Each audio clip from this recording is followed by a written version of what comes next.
Bien, il est 14 heures. Je vous propose de commencer. Bonjour à toutes et à tous. Bienvenue à cet atelier sur la mobilité européenne, atelier qui a lieu dans le cadre d'un colloque qui s'appelle Discover Our Europe, qui a commencé à mercredi et qui s'achève aujourd'hui.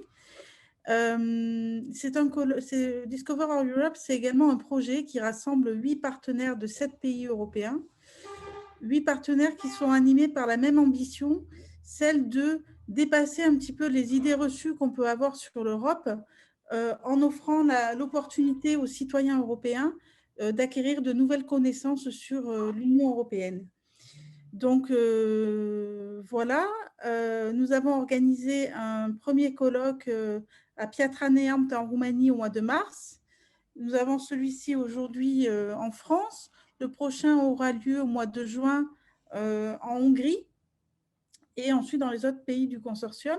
Pour vous rappeler juste rapidement le nom des membres du consortium, nous avons la Foundation of Knowledge de Hongrie, l'association CICIA de Roumanie, DRP-DNM, une association de Slovénie. Nous avons la ville de Pejeia située à Chypre, mais également Sovogem au Portugal, Cybervoluntarios en Espagne et l'association Eurocircle qui est basée à Marseille en France. Voilà. Donc aujourd'hui, nous allons parler mobilité. Dans un premier temps, Gauthier Palomo, chargé de mission Europe au CBE Sud-Buron, ainsi qu'Oyana Marius vont vous parler du programme Erasmus. Et par la suite, Stéphanie Fauvarc ainsi que 2 volontaires européens d'Eurocircle aborderont le corps européen de solidarité. Voilà, je vous remercie pour votre attention et je laisse la parole à Gauthier.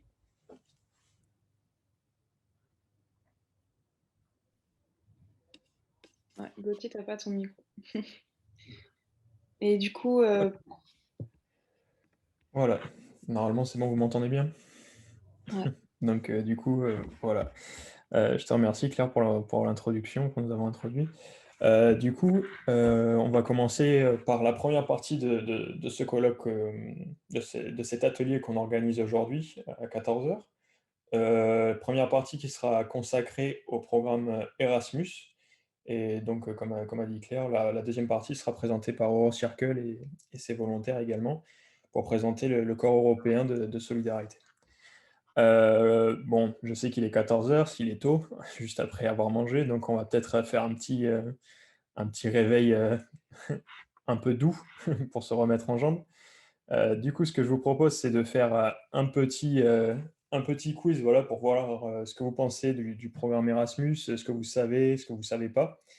Voilà, donc ne vous inquiétez pas, vous aurez une note à la fin, mais c'est pas, c'est pas contractuel, hein. On ne va pas venir vous voir pour vous redonner des leçons. Donc, je vous invite d'abord à, si vous êtes sur ordinateur, de taper le mot Slido ou d'aller sur le site www.sli.do et de rentrer le code en haut à gauche 30 46 76. Ou dans un second temps, si vous êtes sur téléphone ou que vous avez votre téléphone sur vous, de scanner le QR code. Ça sera peut-être plus évident, plus rapide à faire. Voilà, donc je vais vous laisser quelques minutes, le temps que tout le monde se connecte. Et hop là. Et le temps que tout le monde se connecte, je vais même vous partager un petit extrait vidéo avec une musique pour faire passer l'attente. Hop là. Alors.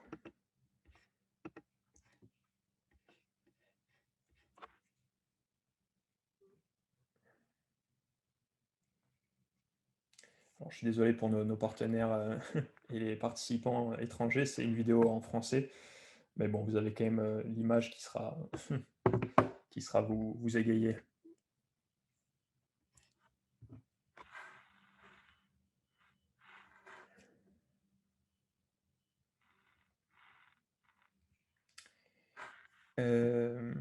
Et d'ailleurs, on va peut-être commencer même, pendant que la vidéo tourne et avec ce petit fond sonore, sur à quoi vous fait penser la mobilité en Europe. Voilà, donc il n'y a pas forcément que le programme Erasmus, hein, ça concerne un peu, ça concerne même le corps européen, bien évidemment, mais voilà. Donc, je vous invite à écrire ce que vous pensez, que ce soit en français ou en anglais, voilà, pour qu'on fasse remonter tout ce petit nuage de mots à la commission. Voilà. C'est toujours intéressant de voir ce que vous pensez de ce thème qu'on va aborder aujourd'hui. Donc, je vais laisser cet écran peut-être pendant encore deux petites minutes, le temps de collecter quelques mots, et puis on continuera sur la suite du quiz par la suite. Donc, on a déjà les premiers mots qui apparaissent. Donc, on voit voyage, interculturalité et aussi beaucoup de mots qui vont vers la jeunesse, les échanges de jeunes, les jeunes en action. Certains rentrent des codes, donc Ouais. si vous êtes là, c'est que vous n'avez plus besoin de rentrer le code, vous pouvez directement écrire vos mots. Voilà.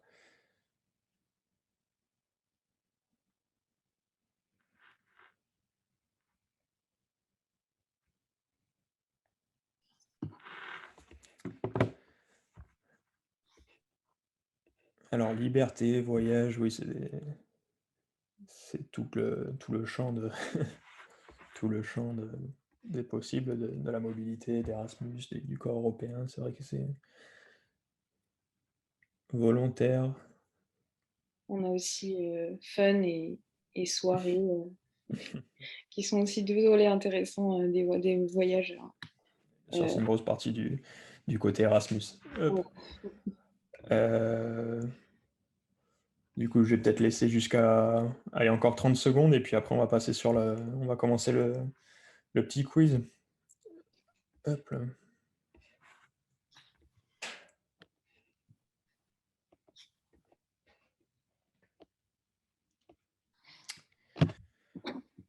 Allez, on va passer sur la première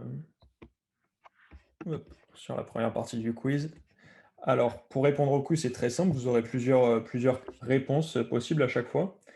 Et vous aurez 10 secondes pour répondre. Donc, il va falloir... on recommence à se réveiller vraiment.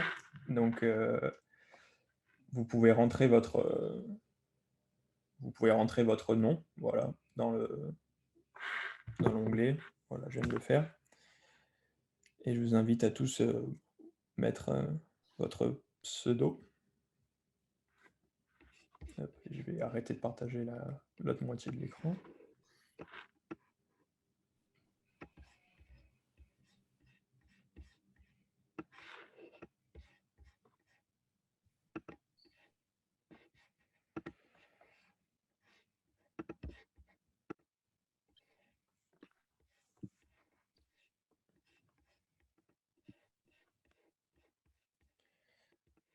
Alors, déjà une quinzaine de participants, c'est déjà bien.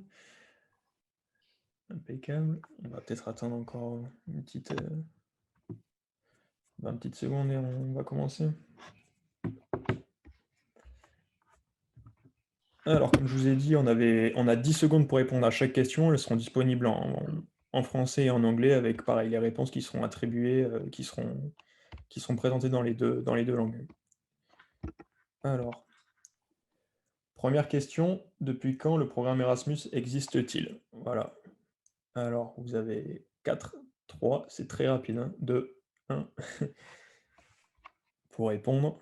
Donc, je vois, bon, moitié-moitié sur 83, 87. Donc, vous étiez pas loin. On va revenir sur tous ces points dans la présentation qui suit. Mais pour juste vous donner le résultat, c'est 87. Alors, deuxième question. Combien de personnes sont parties en mobilité Erasmus depuis 87?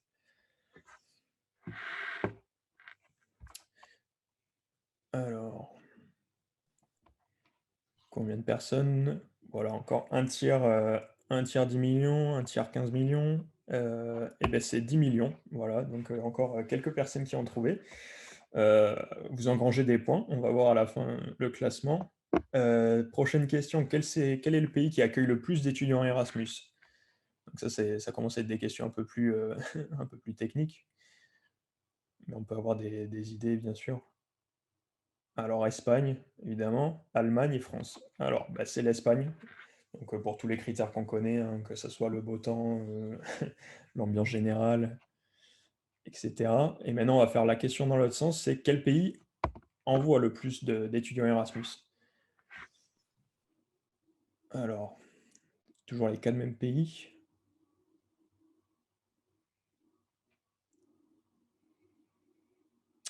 Allemagne, Italie, Espagne, France.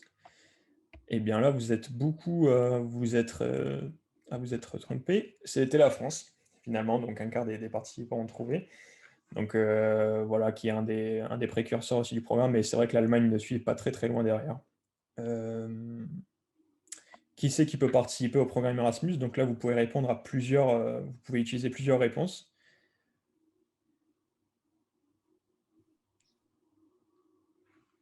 Alors, donc là, c'est bien réparti. Donc les étudiants, évidemment, ça paraît le premier point. Mais en fait, c'était toutes ces réponses qui étaient valables.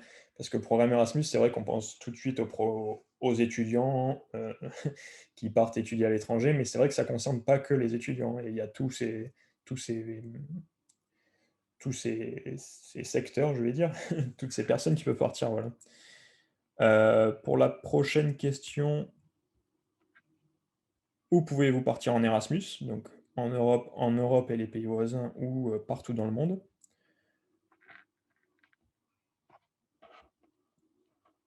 Tac, donc en Europe et les pays voisins, un quart pour partout dans le monde. Eh bien, c'est partout dans le monde en fait, parce que il y a beaucoup de pays partenaires, donc il y a des pays signataires au programme, donc ça c'est toute l'Europe qui est concernée, mais il y a aussi des pays partenaires, et il y en a plus de 180 dans le monde. Alors, pour cette question, on aura besoin d'écouter un petit audio, donc tendez bien l'oreille. Hop là. On n'entend pas le son, Gauthier. Ah, Et je pense alors, que le son de ton écran n'est pas partagé. alors, je vais revenir à la question d'avant. Hop. Comment je vais faire ça? Hop là. Est-ce que vous entendez maintenant? Non?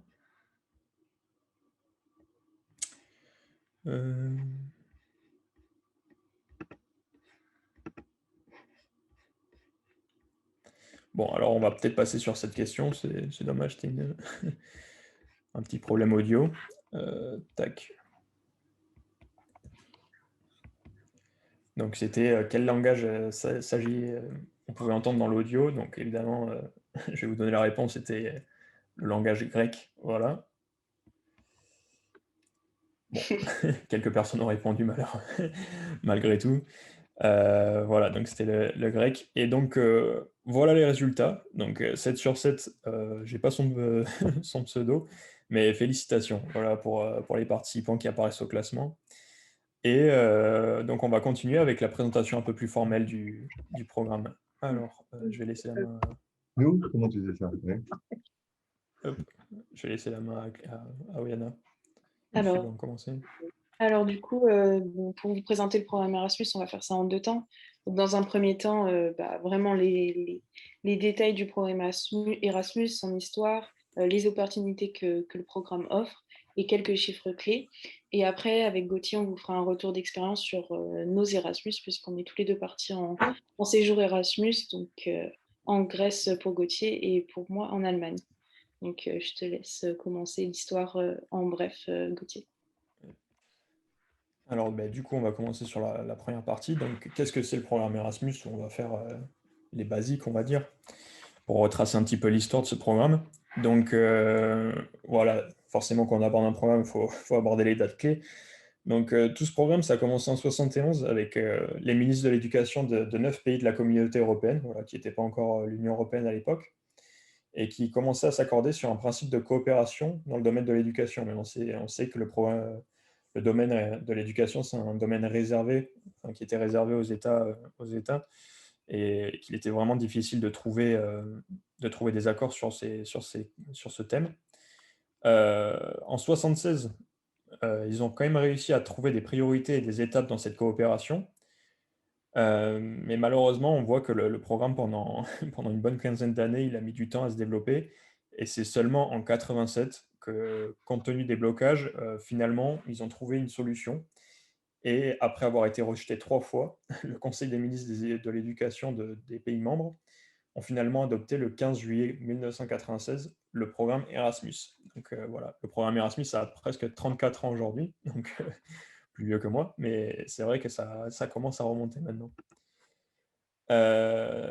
Donc un petit tour sur le nom, d'où c'est que ça vient ce nom. Donc ça vient du philosophe néerlandais Erasme, voilà, qui sillonna l'Europe au XVe siècle en quête de savoir, on va dire. Mais ça veut aussi dire, en fait, c'est un anagramme qui veut dire European Region Action Camp for the Mobility of University Students. Donc pour les francophones, ça veut dire Programme d'action régional européen pour la mobilité des étudiants. Donc bon, c'est tombé bien que ça soit quelqu'un qui sillonne toute l'Europe et en même temps que ça tombe sur, sur ce bel anagramme. Pour la slide suivante, je Alors, laisse... le programme Erasmus, il s'est étendu en 2014, il est devenu Erasmus+, et aujourd'hui, il regroupe toutes les formes de mobilité, qu'elles soient liées donc à l'éducation, mais aussi à la formation, à la jeunesse et au sport. Et donc aujourd'hui, ça permet d'envoyer près de 850 000 personnes en mobilité chaque année. Donc ces personnes, elles partent donc soit pour étudier dans un pays étranger, mais également pour faire un stage à l'étranger dans une entreprise ou une association, faire du volontariat, tout simplement un échange, ou bien pour les professionnels, faire une formation à l'étranger ou encore enseigner à l'étranger. Et donc, ce programme, il finance aussi la coopération entre les établissements d'enseignement supérieur dans toute l'Europe. Et donc, comme on l'a vu pendant le quiz, le programme, il s'adresse aux étudiants, certes, mais pas que. Il s'adresse aussi aux professeurs, aux employés d'entreprises privées qui souhaitent enseigner à l'étranger, mais aussi aux apprentis, au personnel universitaire et aux jeunes actifs qui sont désireux de bénéficier d'une formation à l'étranger. Donc pareil, dans le quiz, on avait vu, il y avait la question de s'il y avait que les pays membres de l'Union européenne qui participaient. Donc non, il y a les 27, il y a les 27 pays membres de l'Union européenne, évidemment, mais il y a aussi donc, les pays voisins tels que l'Islande, la République de Macédoine, la Norvège, Turquie. Mais il y a aussi 180 pays qui sont partenaires à travers le monde. On peut voir sur la carte à ce petit endroit, donc comme vous connaissez l'actualité, que le Royaume-Uni n'en fait plus partie depuis le 1er janvier de cette année.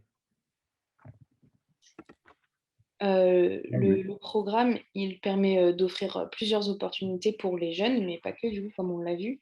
Donc, effectivement, il existe les mobilités étudiantes, donc soit un séjour d'études dans un établissement d'enseignement partenaire. Donc, ça peut aller jusqu'à 1 an de séjour. Les étudiants peuvent également faire des stages en entreprise qui peuvent aller jusqu'à 1 an également. Il y a aussi des opportunités dans le secteur de la jeunesse, donc, par exemple des échanges de jeunes. Donc, ça va être des rencontres qui vont être organisées, mais en dehors de quelconque structure scolaire. Je suis 13 à 30 ans. Je vais juste demander à monsieur et madame Massé si vous vouliez couper le micro pour... On reviendra d'ailleurs hein, sur vos questions. Vous pouvez poser vos questions dans le chat et on reviendra à la fin de nos interventions. Voilà, donc si vous avez des questions, n'hésitez pas à les poser ou à la fin, on vous donnera la parole. Je te redonne la main. Merci. Donc, je disais, il y a aussi des échanges de jeunes qui sont organisés, donc, mais en dehors de quelconque structure scolaire. Donc, ça permet d'envoyer des jeunes de 13 à 30 ans, un petit groupe, donc 16 à 60 jeunes. Et donc, ils peuvent se rencontrer sur une période allant jusqu'à 21 jours. Donc, c'est quand même un délai court. Mais voilà, c'est aussi ce genre d'opportunité que permet le programme Erasmus.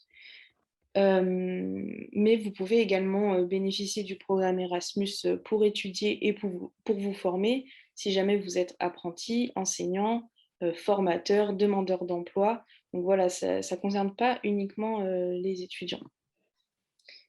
Dans la slide suivante, je vais vous montrer que le programme Erasmus, il dispose d'aides financières pour assurer son accessibilité pour tous les projets d'échange. Donc, le montant d'une bourse va varier selon le projet. Donc, si c'est un stage ou un séjour d'études, le montant ne sera pas le même. Mais ça va aussi varier en fonction de la destination du projet. Donc, si la destination se trouve dans un pays où la vie est plus chère, comme l'Autriche, la Finlande, le Danemark, la Norvège, la Suède ou le Liechtenstein, l'Irlande ou l'Italie, donc ça, ce sont les pays où la vie est plus chère, la bourse sera plus conséquente que si la destination se trouve dans un autre pays de l'Union européenne ou la Turquie ou la Macédoine.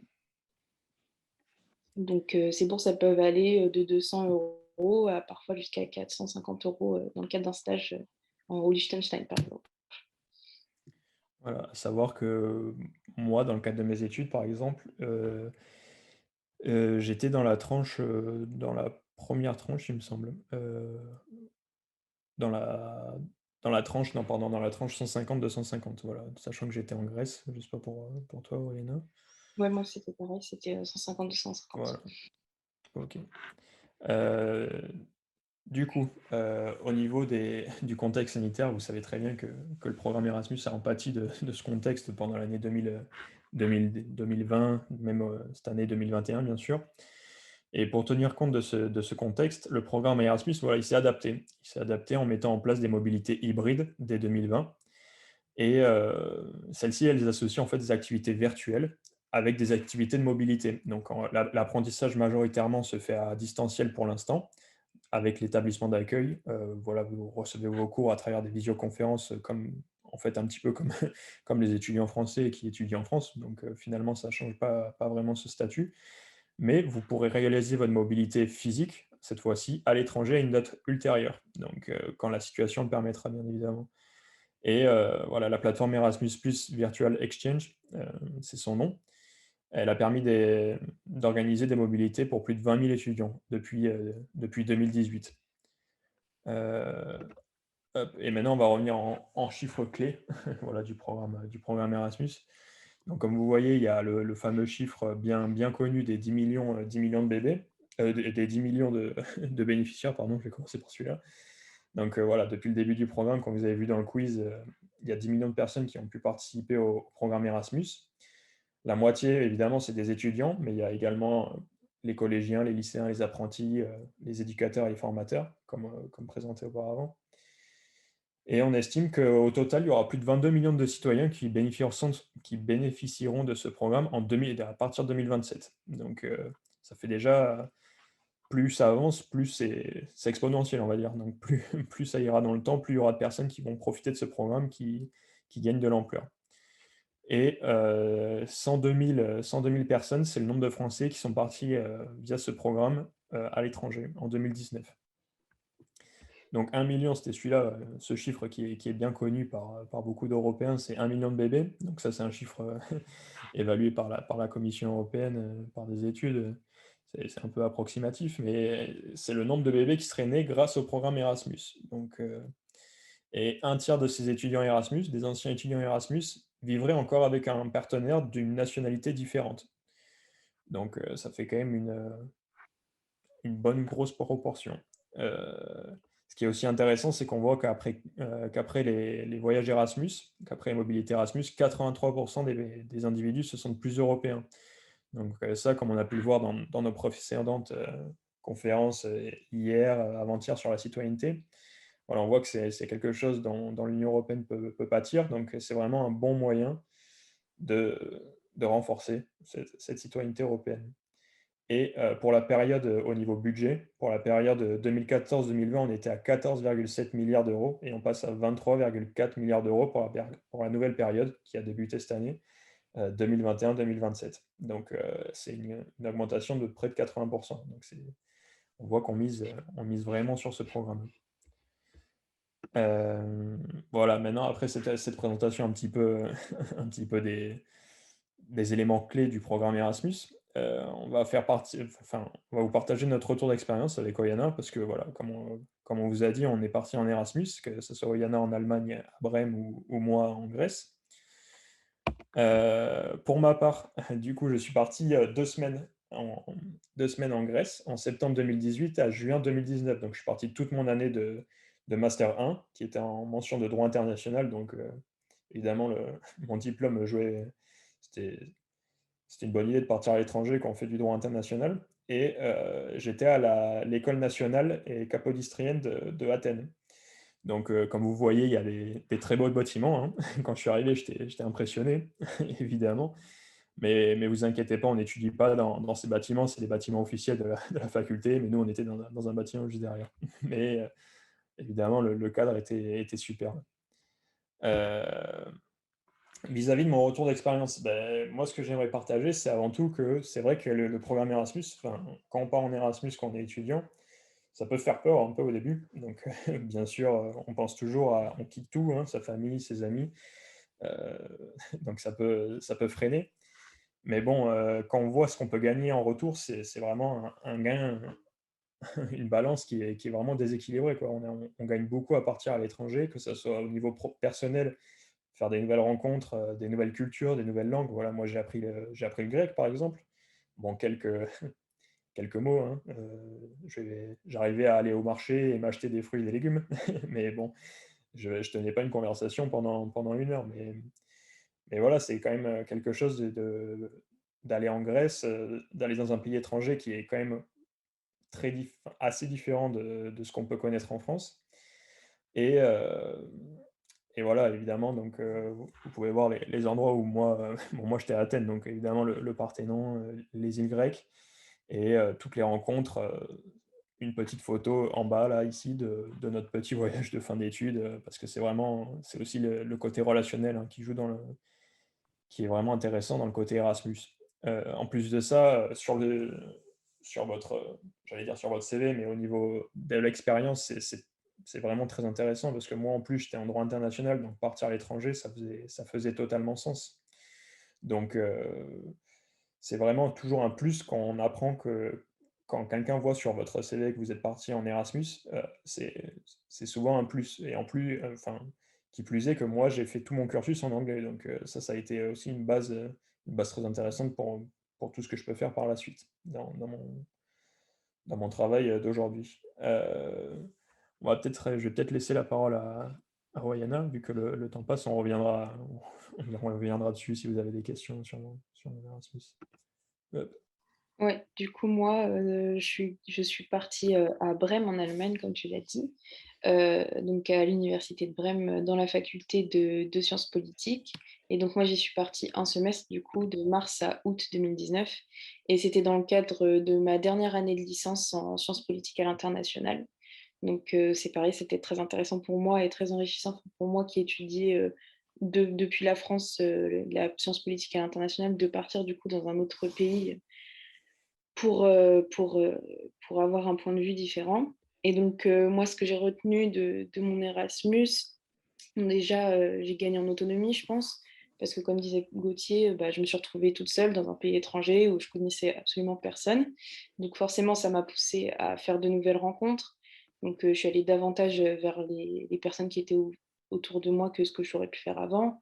Ça m'a permis de rencontrer des personnes qui venaient du monde entier. Et donc, pour moi, ça a contribué, grandement à mon ouverture d'esprit, puisque j'ai dû côtoyer au quotidien des personnes qui étaient de cultures différentes que la mienne et qui, du coup, n'avaient pas nécessairement la même façon de penser que moi. Euh, Ça m'a aussi beaucoup aidé dans la pratique de la langue. Donc, j'étudiais déjà l'allemand avant, mais le fait de baigner dans la langue pendant 6 mois, ça aurait été le meilleur enseignement que j'ai jamais reçu, forcément. Et moi aussi, j'avais pris tous mes cours en anglais. Donc, par la même occasion, j'ai progressé en allemand et j'ai aussi progressé en anglais. Donc ça, enfin, il y a pas de secret. Le fait de devoir pratiquer tous les jours des langues étrangères, c'est vraiment un plus qui fait la différence. Et je pense aussi que mon échange, il a été assez bénéfique dans mes études parce que je trouvais que la manière d'enseigner en France était quand même différente de la manière d'enseigner en Allemagne. Et ça m'a permis d'appréhender les sujets que j'ai étudiés, mais d'une autre manière, d'un point de vue différent. Et donc, je pense que ça a développé des compétences que j'aurais jamais acquises si j'étais pas partie, parce que en France, on n'aborde pas les choses de la même manière que dans d'autres pays. Et ça, je pense que ça marche pour les autres pays aussi. C'est pas que l'Allemagne, c'est juste la manière d'enseigner, les méthodes qui sont différentes selon les pays. Et donc, forcément, ça aussi, c'est une ouverture d'esprit qui est, enfin, ça vaut de l'or, je pense. Donc voilà. Je ne sais pas si vous avez des questions à nous poser. Euh, j'ai vu, peut-être même qu'on reviendra après l'intervention sur le corps européen, mais juste rapidement, oui, du coup, les cours étaient en anglais. Ça dépend du pays en fait où vous partez. Donc, concrètement, si vous partez en Espagne, généralement, vous aurez tous vos cours en espagnol. Si vous partez au Portugal, il y a la possibilité d'étudier en anglais ou en portugais. Mais voilà, par exemple, moi, je suis parti en Grèce. Évidemment, j'ai pas fait mes études en grec, sinon j'aurais pas eu mon diplôme, hein, clairement, surtout en droit. Mais voilà, la majorité, c'est des pays où les langues ne sont pas, on va dire, très, très usitées. C'est l'anglais, et sinon, c'est la langue nationale pour étudier. Mais généralement, on a souvent le choix quand même de pouvoir étudier en anglais dans toutes ces facultés. Et maintenant, je vais peut-être donc, réintroduire Eurocircle et Stéphanie Fauvard pour nous parler du corps européen. Hop, je vais arrêter de partager mon écran et je te laisse la place, Stéphanie. Bonjour à tous. Alors, après Erasmus, on va parler d'un autre programme, donc qui est le Corps européen de solidarité. C'est également donc un programme européen, mais donc focalisé dans un autre domaine. Et pour commencer, en fait, on va faire un petit caout. Donc, ça ressemble à Slido, mais il y a la rapidité qui joue en plus, je pense. Alors, je vais partager mon écran. Je vais vous demander d'aller sur le site donc kahoot.it qui est noté tout en haut et de rentrer le code qui s'affiche, donc 918 86 58. Donc vous allez voir des questions, il y aura à chaque fois 4 propositions et donc il faudra choisir les propositions qui correspondent voilà, aux réponses auxquelles vous pensez. Et oui, pour expliquer un peu le déroulé, donc on va introduire le programme avec ce jeu et ensuite on aura le témoignage en fait, d'une jeune volontaire allemande donc, qui fait son volontariat chez nous à Marseille et qui fera son témoignage en anglais. Et ensuite, on parlera d'un autre volet du Corps européen de solidarité avec Amel qui témoignera de son côté de son expérience.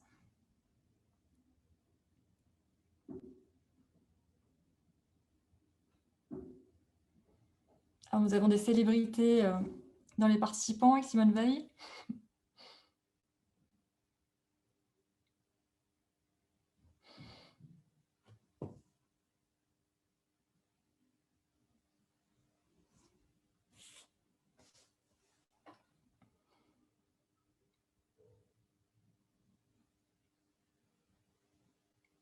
Alors, c'est un programme qui est un peu moins connu qu'Erasmus+. Donc, on va voir si vous le connaissez bien ou pas.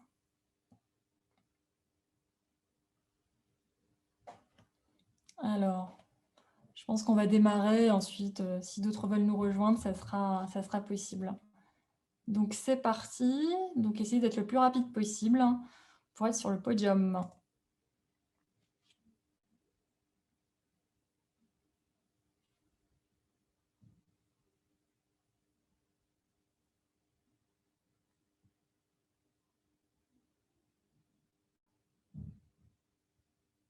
Alors, qu'est-ce que le Corps européen de solidarité? Donc, European Solidarity Corps en anglais.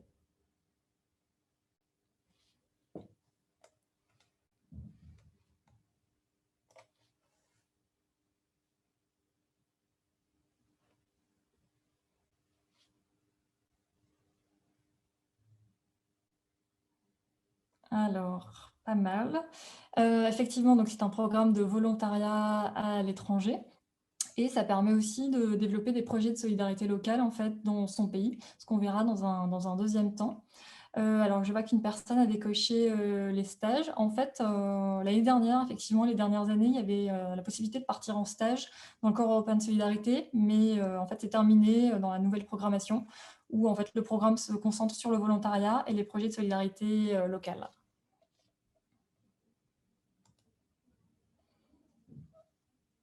Alors, petit yeux smiley en tête, bravo. Alors voilà, c'est quelques lignes sur le programme. Donc c'est quelque chose qui est né donc en 2016, qui est assez récent. Et donc l'idée, c'est de donner l'opportunité aux jeunes de pouvoir s'engager en fait à l'étranger. Et pour ceux qui connaissent en fait, ou qui connaissaient le service volontaire européen, en fait, c'est ce qui a remplacé le SVE. Et donc ça permet de faire des activités de volontariat en individuel ou en groupe et de mener donc des projets de solidarité à l'échelle locale. C'est un programme, pour information, qui est quand même beaucoup moins pourvu financièrement que le programme Erasmus+. On est sur un budget de 1 milliard d'euros par rapport aux 26 milliards donc du programme Erasmus+.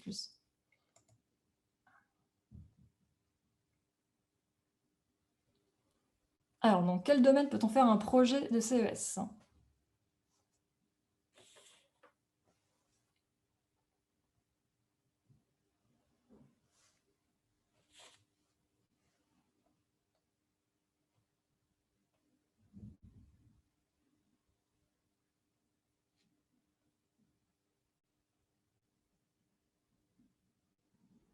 Alors, toutes les réponses étaient possibles.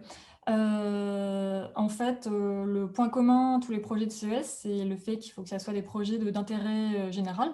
Après, voilà, ils peuvent avoir lieu dans différents domaines. Les domaines cités et bien d'autres, comme la lutte contre la discrimination, voilà, plein de choses. La plupart des projets, en fait, se déroulent dans des associations ou dans des collectivités territoriales, par exemple des mairies. Elles peuvent aussi avoir lieu dans le secteur privé, mais donc là, ça va plus être dans le domaine de l'économie sociale et solidaire, par exemple, ou de fondations. Pour vous donner un peu des petites idées de projets, nous, par exemple, en fait, on envoie donc des jeunes sur ce type de programme. Et cet été, on a des départs, par exemple, en Bulgarie, où les jeunes vont faire leur projet dans un centre d'équithérapie avec des personnes en situation de handicap. On a aussi un autre projet en Croatie, à Split, où là, ça va être de l'aide auprès des toxicomanes. Et on a un projet en Grèce, où là, ça va être dans une organisation jeunesse et faire de l'animation en fait avec des jeunes essentiellement du quartier. Donc ça peut être très, très varié. Toujours la même personne qui est en tête. Hein. Voilà, donc là, ça vous rappelle un peu les domaines. Pour le volontariat en groupe, en fait, on est sur des groupes de 5 à 40 jeunes. Et voilà, il est possible de faire d'abord un volontariat de groupe, puis ensuite un volontariat individuel. Le volontariat de groupe, c'est pas mal pour des jeunes qui sont jamais partis à l'étranger, par exemple pour une première expérience de mobilité. Ça va être plus facile en fait pour eux de partir sur ce type de programme. Voilà.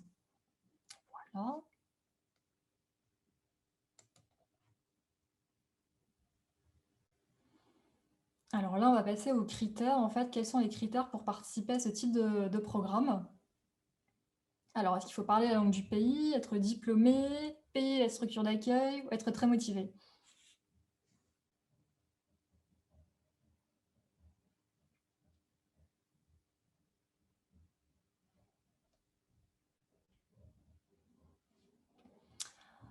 Quelques erreurs. Donc, il n'y a aucune condition, en fait, à part le critère d'âge.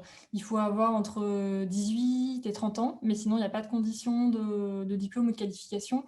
Donc, ça, c'est vraiment intéressant parce que c'est un des programmes de volontariat les plus ouverts, en fait, notamment à des jeunes voilà, qui ne parlent pas de langue étrangère ou qui n'ont pas forcément fait beaucoup d'études. Donc, c'est ça qui est très intéressant avec ce programme. Alors... Ah, Simone Veil est passée en tête. Donc ça, c'est un petit rappel des critères. Et oui, donc il y a le critère de l'âge, puis le fait voilà, de résider dans un pays participant au programme. Il ne faut pas forcément avoir en fait, la nationalité d'un pays européen. C'est juste la condition de résidence qui compte, en sachant qu'on le verra un peu plus tard, mais ça ne concerne pas que l'Union européenne en fait. Alors... La durée des missions.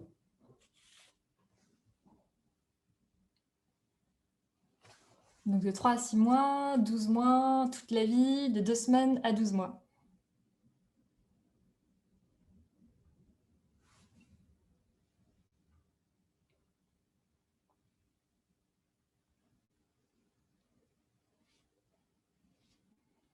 Alors bravo, donc la bonne réponse était de 2 semaines à 12 mois.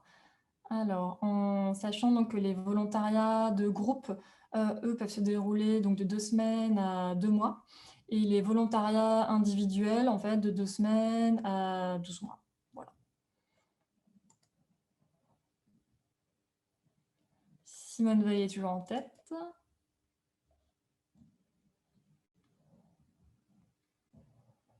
Donc, dans quel pays peut-on faire un projet avec le CES? Alors, dans l'un des 27 pays de l'UE, dans l'espace, dans l'Union européenne et dans des pays voisins, ou partout dans le monde?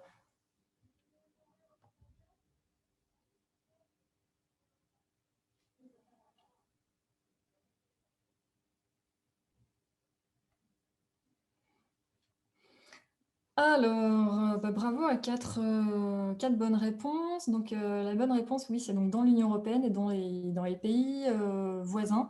Donc, dans les pays voisins, en fait, il y a les pays méditerranéens. Il y a les pays des Balkans, en fait. Il est possible également de partir en Russie et dans les pays en fait, de l'espace économique européen qui ne font pas partie de l'Union européenne, comme la Norvège, par exemple, ou le Liechtenstein. Alors, Simone, tu l'as en tête, bravo.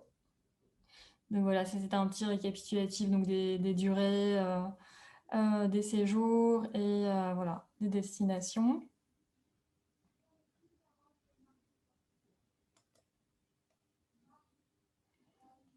Et on va passer alors à la dernière question. Donc, que finance le Corps européen de solidarité? Donc, une indemnité nourriture, l'hébergement, les transports internationaux, l'assurance santé.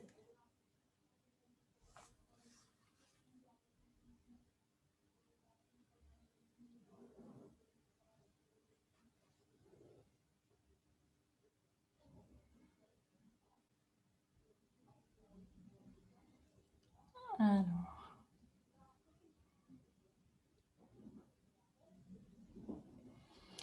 Et toutes les réponses étaient bonnes. En fait, c'est un programme donc, qui est assez bien financé, donc où les transports internationaux sont financés. En fait, vous avez un forfait suivant la distance en fait, entre le pays d'origine et le pays d'accueil, en sachant que là, la nouveauté aussi du programme, c'est qu'il y a un forfait vert, c'est-à-dire que vous avez une somme en plus si vous privilégiez un mode de transport vert.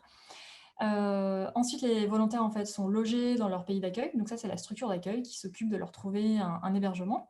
Ils ont donc une indemnité nourriture, une indemnité d'argent de poche, et ils ont une couverture sociale. Voilà. Donc ça, c'est un petit récapitulatif. En sachant, donc voilà, il y a des financements, mais il y a aussi surtout un soutien.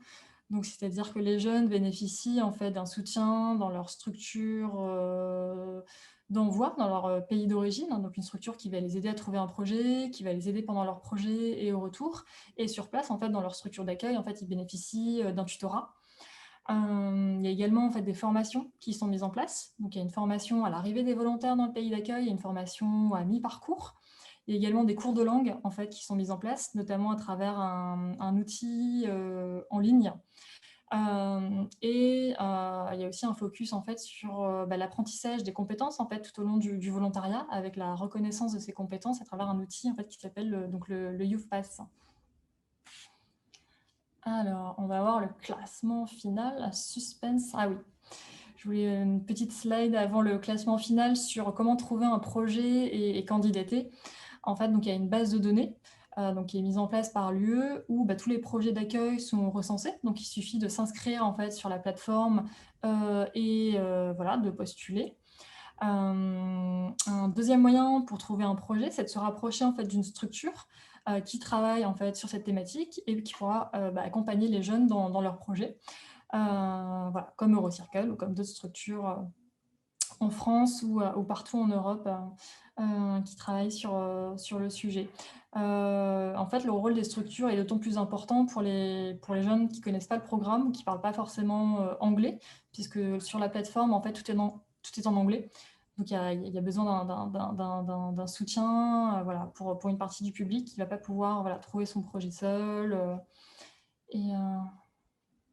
Alors, le podium. En troisième position, Ali, félicitations. En deuxième position, les petits yeux qui bougent, le petit smiley. Et en première position, Simone Veil, bravo.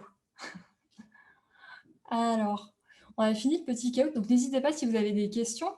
Et je vais passer la parole à Lily qui va rendre tout ça peut-être plus concret en nous partageant son expérience du moment, nous expliquant un peu ses motivations, pourquoi elle est arrivée ici et ce qu'elle fait, et ce que le volontariat lui apporte.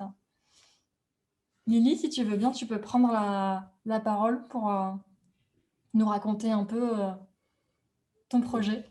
Yes, of course.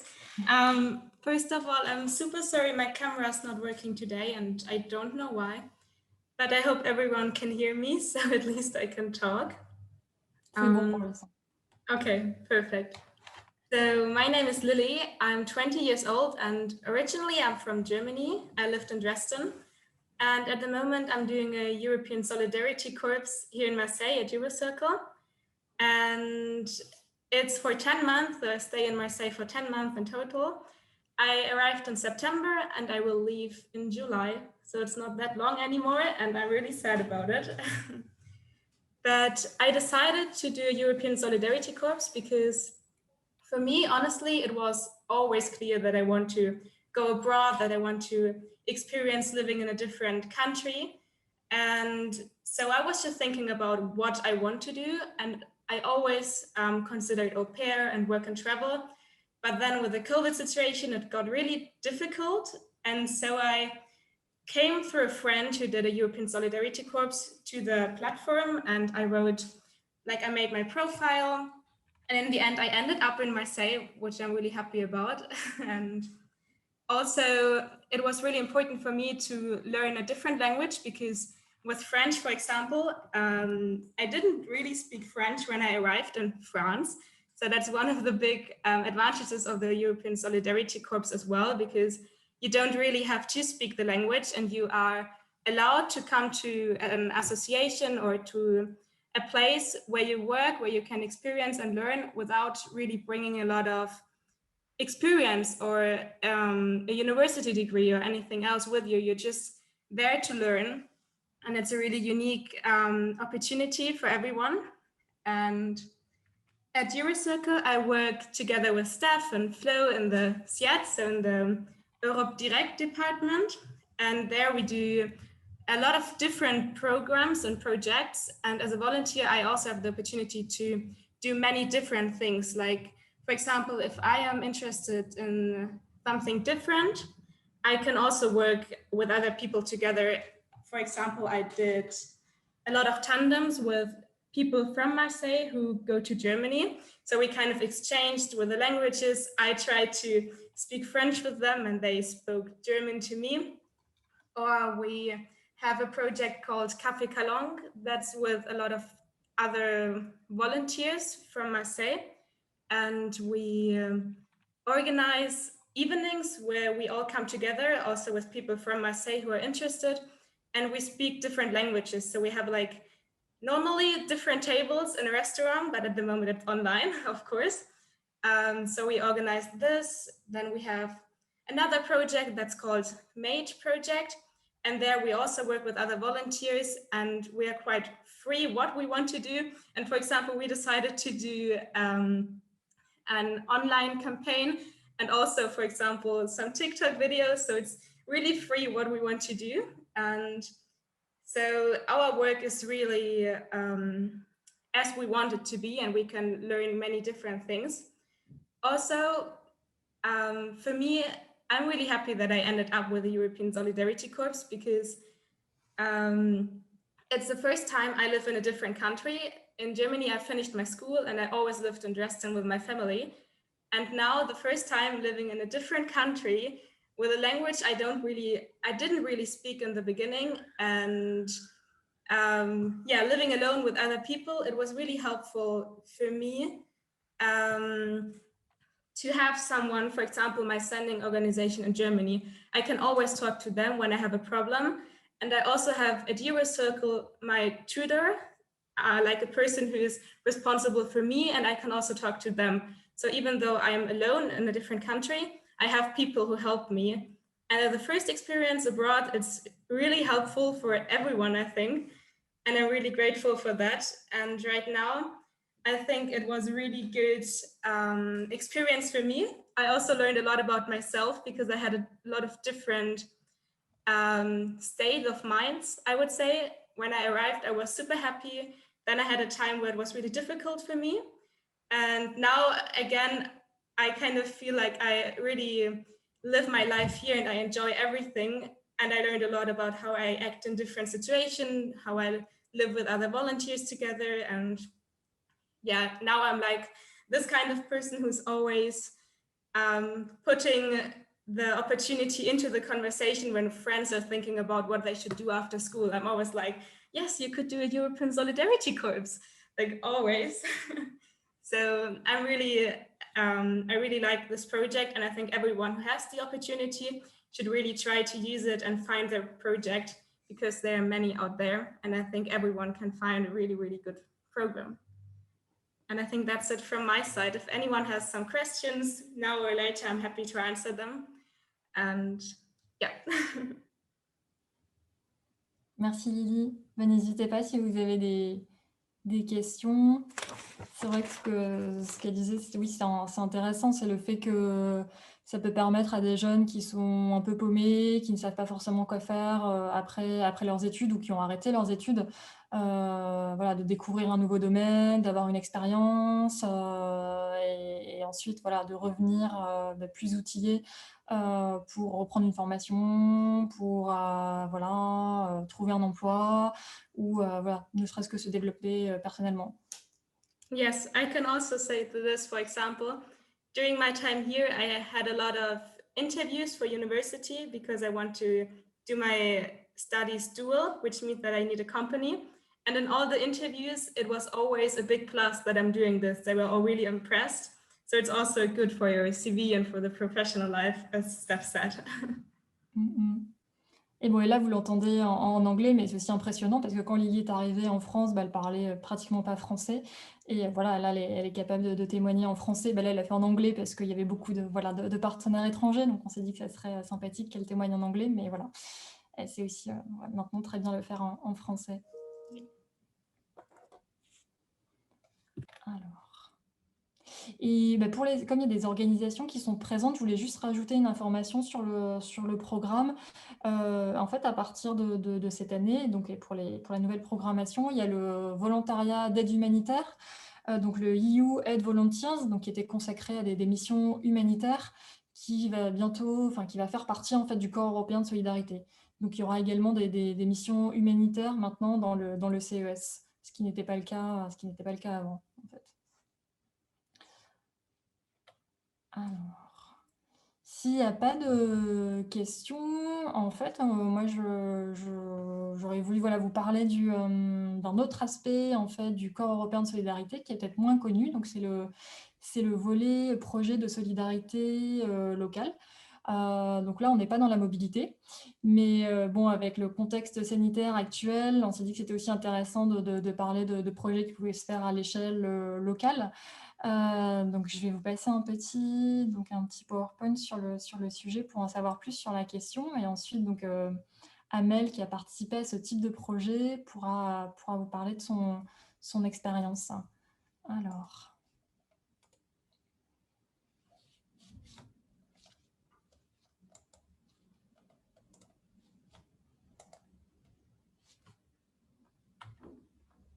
Alors ça, c'est les objectifs donc, du des projets de solidarité locale.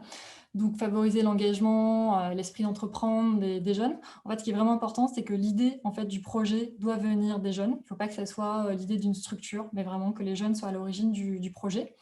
Il faut que le projet donc, réponde à des besoins identifiés dans la communauté locale. Il faut voilà, viser à avoir un impact sur cette communauté et donc promouvoir la solidarité, les principes et les valeurs donc, du CES, qui sont voilà, la lutte contre les discriminations, l'inclusion, la tolérance. Ça, c'est pour les objectifs. Alors, pour les thématiques, en fait, ça va se rapprocher des thématiques du volontariat. Donc, il y a plein de thématiques qui sont possibles. Des projets autour de l'environnement, de l'inclusion, de la citoyenneté, de l'aide aux personnes, de l'accès à l'éducation, en sachant qu'avec avec le Covid, en fait, ils vont aussi privilégier dans l'année et l'année prochaine des missions qui sont axées sur la santé. Alors, pour monter donc un projet de solidarité locale, il faut être un groupe de 5. Même si après le projet regroupe plus de jeunes, un projet peut regrouper 10 ou 15 jeunes, mais au moment en fait, de la demande de subvention, il faut être au moins 5 jeunes identifiés, donc avoir entre 18 et 30 ans. Donc résider là au sein de l'Union européenne, donc il n'y a pas de pays partenaire en fait, dans ce volet du programme, il faut vraiment que le projet se fasse en fait, dans un des pays de l'UE, et donc être inscrit sur le portail du CES. Donc le projet doit se dérouler en fait donc près de chez soi, dans son quartier, sa ville, son département, sa région, et il peut durer en fait entre 2 et 12 mois. En sachant donc que ce qui est intéressant, c'est que les jeunes peuvent bénéficier d'un soutien financier pour mener à bien leur projet. Donc il s'agit d'un forfait donc, de 500 € par mois, donc pour les frais de gestion du projet. Ils peuvent aussi se faire accompagner, en fait. Donc, il y a des frais de coaching qui peuvent être demandés. Donc, vous voyez le montant donc de 214 € par jour, donc sur un maximum de 12 jours. Et ensuite, il y a la participation de jeunes confrontés à des difficultés. Ça peut être des jeunes, par exemple, qui sont porteurs de handicap. Il y a des coûts supplémentaires qui peuvent être aussi demandés. Alors, ensuite, il y a un soutien financier, mais il peut aussi donc, y avoir le soutien du coach, on l'a vu, mais aussi d'autres associations, de structures. Donc, les jeunes peuvent bénéficier donc, d'un suivi administratif et financier, donc le coach, on l'a vu. Donc, il y a aussi l'équipe, nous, donc en France, en fait, le corps européen de solidarité, il est géré par l'agence Erasmus+. Donc, ce n'est pas le cas de tous les pays en Europe, mais ici, c'est comme ça. Mais en France, alors je ne sais pas comment ça se passe dans les autres pays, mais en tout cas, en France, l'agence peut aussi en fait, aider les jeunes à monter leur projet. Voilà, et il y a 2 moments dans l'année pour postuler. Donc, un qui est bientôt, qui est le 28 mai, et la prochaine date sera le 5 octobre. Voilà. Pour les exemples, je pense que Amel va pouvoir nous parler un peu de son expérience. Amel, tu es là? Oui, bonjour à tous et à toutes. Vous m'entendez bien? Oui, on t'entend bien. Peut-être nous expliquer, oui, ce qui vous a donné envie de vous lancer dans ce projet, comment vous avez commencé à travailler là-dessus, et ensuite comment ça s'est passé? Alors, pour nous, ça s'est passé l'année dernière. On a déposé notre projet plutôt le 7 mai. Ça s'est passé en fait en 2 semaines, 1 semaine, on va dire. On s'est réunis, on ne se connaissait pas tous pour le coup. J'étais en service civique et la plupart des personnes qui étaient dedans étaient aussi en service civique. C'est dans ce contexte qu'on s'est regroupés. Et en fait, on était en pleine période de coronavirus. C'était surtout la première phase. Donc, on était tous en train d'expérimenter ce qu'on connaît bien aujourd'hui. Et on a décidé de mener un projet en fait, qui ferait sens sur la ville de Marseille. Donc, je vais vous partager peut-être les objectifs du projet. Ce sera peut-être plus simple que de les citer. Pardon. Donc, en fait, on va mener un projet sur donc, 4 mois. sur le papier, mais en fait, on faisait un petit peu avant, un petit peu après. On a reçu la réponse fin août pour déployer le projet sur début septembre. Donc, les objectifs vont être surtout donc, de lutter contre le gaspillage alimentaire, d'échanger, de partager et en fait de créer des moments de cohésion sociale. Et ensuite, de renforcer l'action collective sur Marseille, parce qu'en fait, il existe déjà d'autres structures, d'autres associations, d'autres collectifs qui sont très actifs sur cette thématique. Et donc, en fait, l'idée, c'est pas de rajouter encore quelque chose, mais plutôt de faire avec. Et la spécialité de notre projet, c'est de faire justement des récup à vélo et en fait de redistribuer aux associations qui elles-mêmes vont cuisiner pour redistribuer. À la base, en fait, notre projet était vraiment basé sur le fait de faire des événements, des disco-soupes. Donc des disco-soupes, c'est récolter, cuisiner avec les gens et manger ensemble, et tout ça en musique. Sauf que ça s'est pas fait du tout. Donc au début, on a travaillé surtout avec un centre social. Jusqu'au moment où en fait on a été reconfiné, donc bref, en octobre. Donc tout ça, tout ce qui était événementiel a été rayé de la carte. Par contre, le point positif, c'est qu'on a pu faire quand même des récoltes jusqu'à atteindre plus de 600 kilos de récolte et du coup de redistribution. On a vraiment agi sur le terrain, notamment avec ce centre social-là, où on a fait des colis alimentaires la veille du confinement, et sur Marseille-Centre, avec des maraudes qui étaient là plusieurs fois par semaine. On a aussi, donc, comme le disait Stéphanie, reçu un coaching, ce qui nous a permis en fait d'avoir un regard, par exemple, sur la façon dont on construit nos idées en fait de sensibilisation. Donc, on va avoir, par exemple, ce type de choses. Donc ça a été fait par moi en l'occurrence, mais aussi tous ensemble par les autres personnes qui sont sur le projet au niveau du contenu. Et donc, en fait, on va être soutenu justement par le coaching pour mieux organiser et mieux sensibiliser les gens. Et enfin, je peux vous montrer peut-être une vidéo qui était une de mes premières actions. Ou peut-être même... Alors, attendez. Hop. Voilà. Ça a été une de nos premières actions. Bon, c'est très court, hein. Faut pas s'attendre. Mais ça, c'était devant le centre social, du coup. Et c'est les colis dont je vous parlais, justement, qu'on a distribué la veille, en fait, du confinement, ou du deuxième confinement. Voilà. Je peux peut-être vous montrer quelques photos en plus sur le terrain, justement. Donc là, en fait, oui, en fait, une fois qu'on a reçu les subventions, on a pu acheter du matériel. Et à la fois donc les vélos et les remorques qu'on a construites.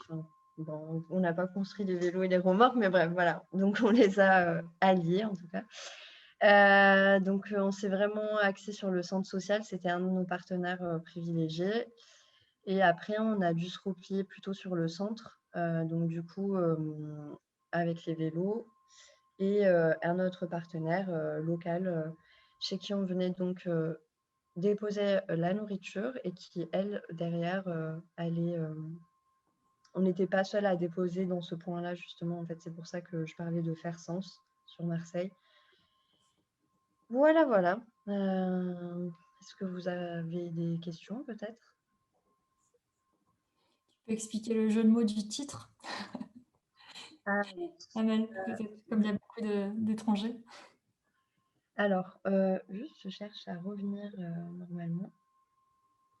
Pardon. Oups. Pardon. Alors, donc, FADA, de toute façon, donc, ça veut dire favoriser une alimentation durable, accessible et solidaire. Donc, voilà. Je pense qu'on n'est pas les seuls à faire des jeux de mots dans les projets européens. Donc, on en a profité pour en faire aussi. Voilà. Et en fait, fada en marseillais, ça veut dire fou, un peu fou.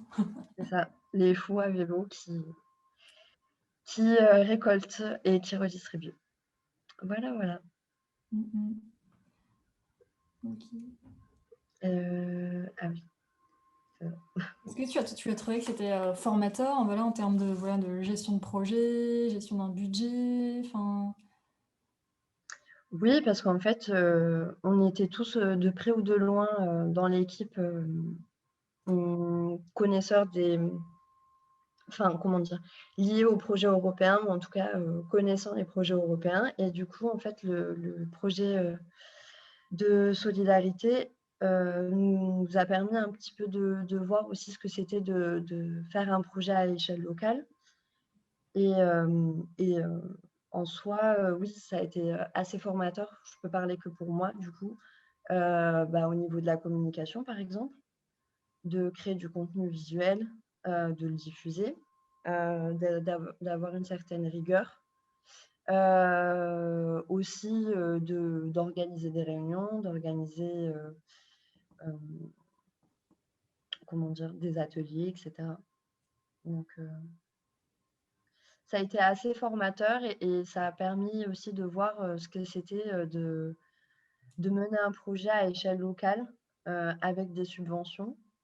Pour nous, par exemple, pour donner un ordre d'idée, on a été subventionné à hauteur de 4 000 €, quelque chose comme ça.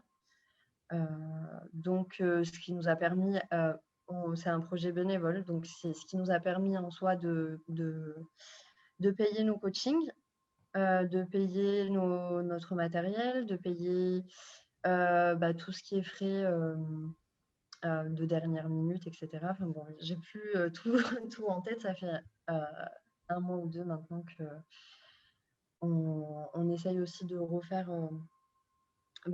quelque chose avec tout le matériel qu'on a reçu et de se dire comment on peut en faire bénéficier soit d'autres structures, soit nous-mêmes de reprendre le projet ou soit de s'ouvrir et de continuer.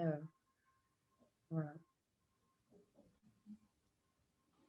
Quand j'ai vu les caisses dans le coffre, donc du matériel que vous aviez financé avec le projet, ça m'a fait penser que c'est vraiment aussi des projets qui peuvent financer de nombreuses choses en fait. C'est assez flexible. Moi, je pense à un autre projet qui s'est déroulé sur Marseille où là, c'était mener des activités pour favoriser l'accueil des migrants en fait dans la ville, pour leur faire découvrir la ville à travers voilà, des activités à la bibliothèque, des activités pétanque, des activités piscine, où ils avaient utilisé par exemple une partie du budget pour acheter des maillots de bain aux participants. Donc, voilà, on peut vraiment penser à plein de choses à développer avec les financements. Et l'agence, oui, les financeurs sont assez souples là-dessus, à partir du moment où les activités sont menées et servent au public cible. Et il y a certains groupes de jeunes qui, après leur projet de solidarité locale, ça leur sert de tremplin en fait, pour, par exemple, créer une association ou une coopérative. Il y a des projets qui ont aussi abouti en fait, à ce type de structure. Oui, d'ailleurs, si je peux me permettre, rebondir sur cette aspect association, etc., ça peut servir de rampe de lancement, pardon. C'était pour, au début, on est 3, 4 jeunes, 5 jeunes, mais est-ce qu'on peut se greffer à l'intérieur après le lancement du projet? Alors, pour nous, en fait, quand on dépose un projet, comme tout projet européen, on rentre par le Europass. Et en fait, par exemple, ce qui s'est passé pour nous, on était 6 à la base, voire 7.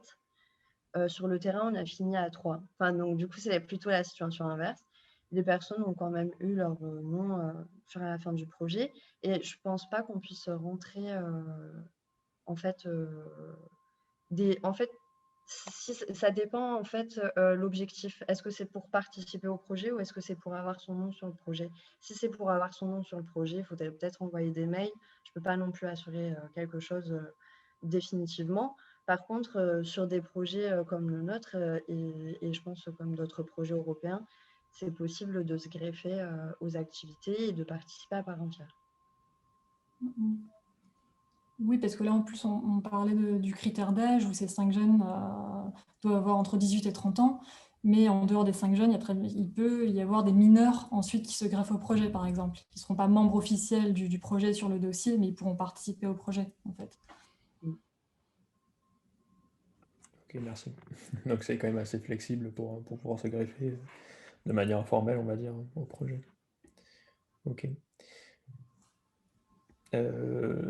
Juste Je tiens peut-être aussi à dire... Oui. je peux mettre en avertissement. C'est qu'il y a un décalage entre la conception qu'on se fait du temps sur le papier et dans la réalité. Ça, j'apprends pas grand-chose. Mais par expérience, pour nous, même si on avait déjà des points de vue sur, on va dire, tout ce qui est projet européen, on a mis vraiment 1 mois à pouvoir vraiment démarrer notre projet. Et je pense qu'il ne faut pas hésiter, si les personnes veulent mener des projets, à plutôt prendre 1 mois en plus, ne serait-ce que pour tout ce qui est partenariat. Après, ça dépend évidemment des objectifs du projet, mais en fait, tout ça prend du temps. Et nous, on a voulu faire ça sur 4 mois. Ça s'est fait, mais ça a décollé et peut-être prendre un peu plus de temps, tant que c'est possible, c'est mieux. Voilà. C'est vrai qu'après, on peut pas, oui. Là, par contre, la durée est fixée, c'est ça, Amel, on peut pas appeler l'agence et leur dire est-ce qu'on peut prolonger d'1 mois ou... C'est possible en soi, mais par contre, c'est pas, c'est pas du tout favorisé, quoi. Et je pense que c'est des cas exceptionnels. Ouais, donc mieux vaut y réfléchir en amont. C'est ça. Voilà. Bah, merci en tout cas pour ton retour d'expérience. J'espère que ça donnera envie à d'autres jeunes de se lancer dans l'aventure ou à des structures, enfin, d'en parler, voilà, à leur groupe, à leur public. Il n'y a pas de quoi. Merci à vous pour votre écoute.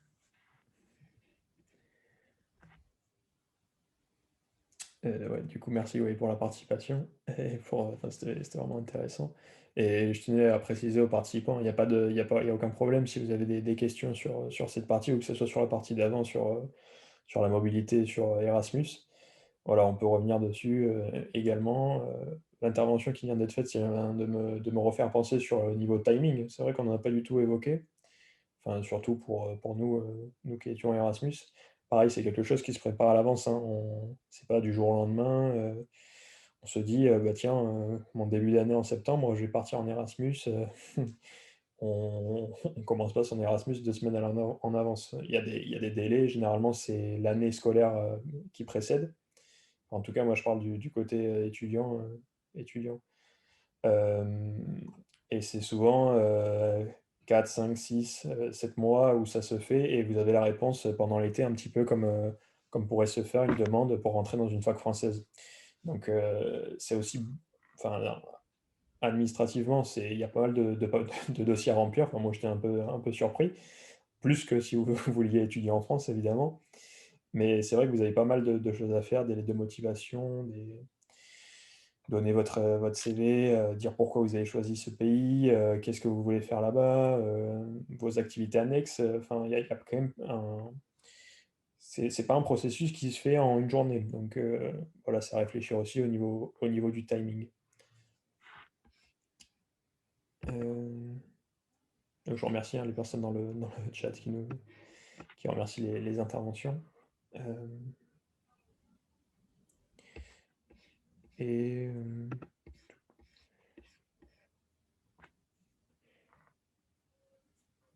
je voulais ajouter quelque chose, mais je viens en lisant les commentaires, je viens de le perdre. Donc, bon, s'il n'y a pas d'autres questions, si quelqu'un veut prendre la parole, voilà, je l'invite à ouvrir son micro.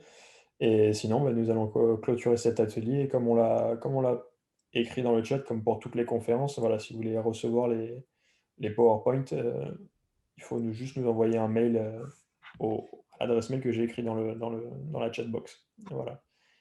Donc, je vous invite à ouvrir votre micro une dernière fois et après, on clôturera cet atelier.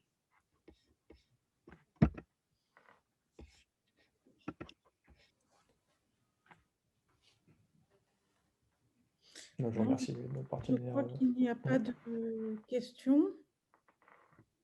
On vous laisse 2 minutes. Alors, je récupère l'adresse mail qu'il y a dans le chat pour peut-être là.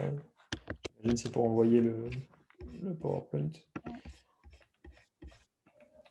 Ok, Et, je te laisse conclure du coup, Claire. Ouais, merci à tous pour votre participation. Merci à toutes ces personnes qui nous ont fait leur retour d'expérience sur leur mobilité européenne ou leur projet local. C'était très riche d'enseignements. Merci à tous.